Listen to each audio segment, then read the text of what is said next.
Kumbai, mi nombre é Zoraida Molina Arnel. Salmo 126, explicação.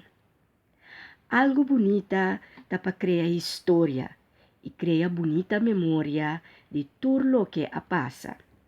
De lo que passa no passado, nós por si a lesson importante. Cosita cos bom, nós por volver implantar e lesson aqui e a sabedoria aqui no futuro. Se tá algo que não está bom, nós mesmos salvaguardar e proteger e não laga e falho não de história volver repetir.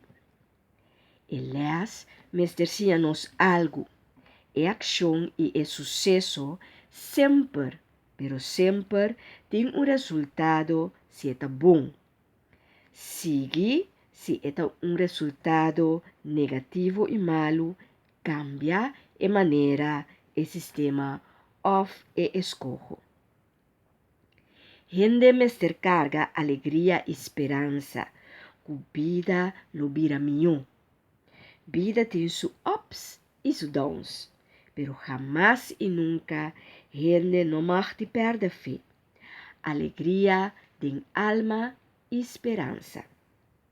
Profeta de Deus sempre a bem anunciar uma notícia, duna uma advertência ou hasi uma petição na e pueblo, para não por cambiar vida e seguir Deus, que te duna felicidade e traz esperança, explica não de Deus su desejo e pensamento não.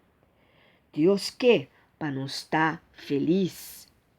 E profeta não estava a guiar o pueblo na felicidade aqui. Ora que gente ganha liberação e por viva de alegria, não por hari, não por canta, não está contento, não por dar testemunho e papia tocante de Deus de liberdade. Isso aqui nos chama proclamar ou predicar a palavra. Oração que men papia com Deus. Predicar e proclamar ou testiguar que men papia com gente tocante de Deus. Alabar que men bisa com palavra com grande Deus está. Com Deus está. E porta com ação, com canto, com gesto de mão e curva.